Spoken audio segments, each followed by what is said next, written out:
저희는 계속해서 다음 사연 만나보겠습니다. 어떤 내용인지 볼까요?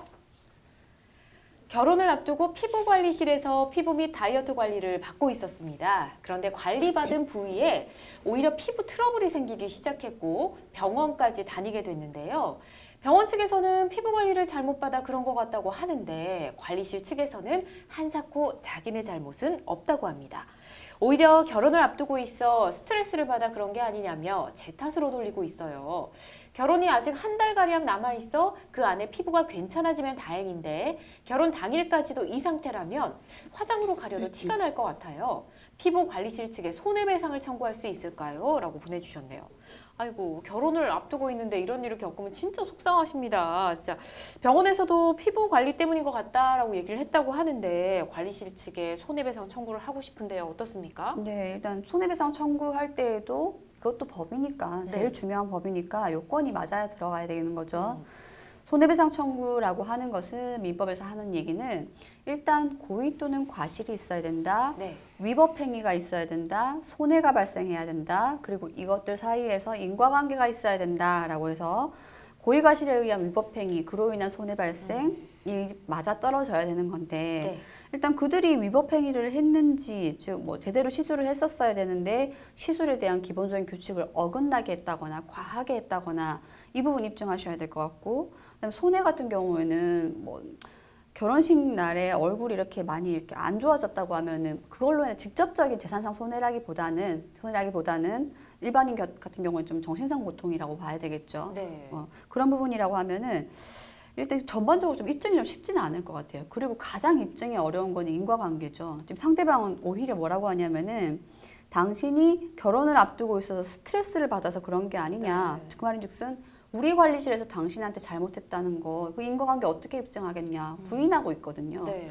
이런 경우에는 인과관계에 대한 입증이 상당히 어렵기 때문에 청구는 할 수 있습니다만 그게 인정받는 게 쉽지는 않으실 거예요. 예. 그렇군요. 그다음에 좀 하나 더 추가를 말씀드린다면은 손해라고 말씀을 주셨는데 손해 같은 경우에도 정신상 고통이 대부분이라는 거예요. 만약에 이분이 종사하는 직종이 뭐 연예인이시라거나 그리고 네. 이 결혼식 자체에 대해서 홍보라든지 이런 계약이 막 체결이 되었기 때문에 네. 결혼식에서 좋지 않은 모습을 보이는 게 즉시 재산상 손해로 직결되시는 분이면 모르겠지만 일반인들 같은 경우에는 결혼식에 뭐 얼굴이 약간 좀 안 좋아졌다, 얼굴에 뾰루지 같은 게 나서 사진이 안 좋게 찍혔다는 거는 재산상 손해보다는 정신상 손해가 더 클 것이기 때문에 네. 금액도 많이 약하게 잡힐 것 같고요. 그래서 청구는 하실 수 있겠지만 좀 원하시는 만큼 나오지 않거나 오히려 인과관계가 부정되기 때문에 부인될 수도 있다는 거를 말씀드리고 싶어요.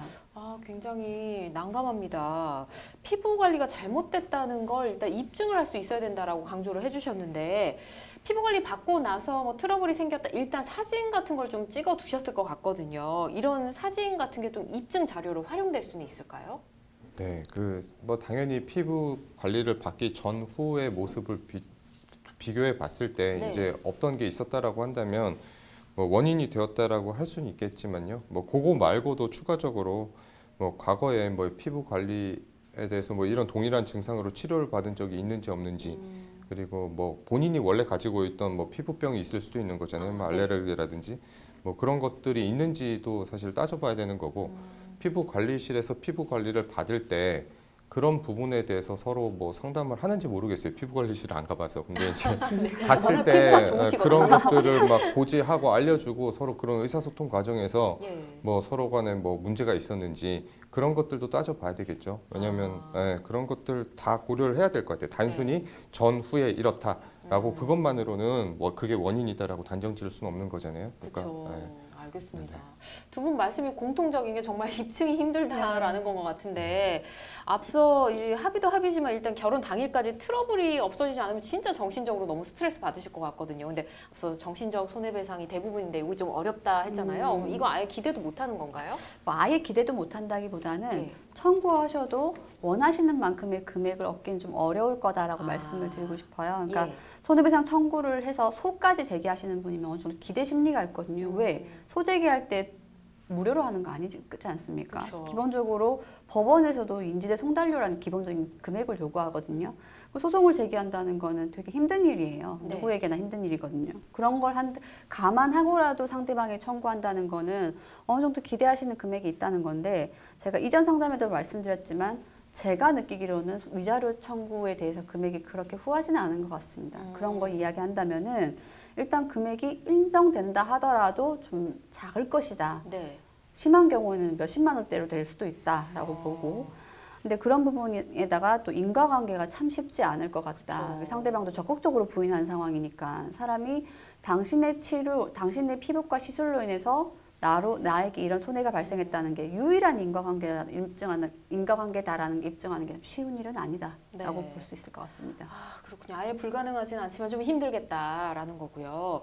피부관리실에서 이런 피해를 입은 사람이 혹시나 더 있다면 이렇게 집단으로 힘을 모아서 한번 해보는 건 어떨까요? 네, 아까 전에도 뭐 말씀드렸던 것처럼 뭐 어떤 피부병적 증상이 발현했다라고 한다면 그거를 발현시키는 원인들은 굉장히 여러 가지가 있을 네. 거 아니에요. 근데 그래서 그것 때문에 이제 인과관계를 입증하기가 어렵다라는 얘기를 하는 거잖아요. 네. 원인이 하나만 있는 게 아니니까. 근데 만약에 어떤 피부 관리실이 있고 그 관리실에서 동일한 피부 관리 서비스를 받았는데 네. 동일한 병적 증상이 발생한 사람들이 굉장히 많다라는 거는 예. 이제 좀 더 추정력이 강하게 형성이 되겠죠. 네. 그게 원인이었다라고. 그래서 아마 도움이 될 것 같아요. 이런 경우에 소송에 있어서. 네네. 그래요. 아마 해보셨을 것 같긴 한데 비슷한 경험 있으신 분들이 있으실 수도 있으니까 인터넷 검색이나 카페 같은 데 아마 있을 겁니다. 한번 또 찾아보시는 것도 도움이 될 것 같습니다.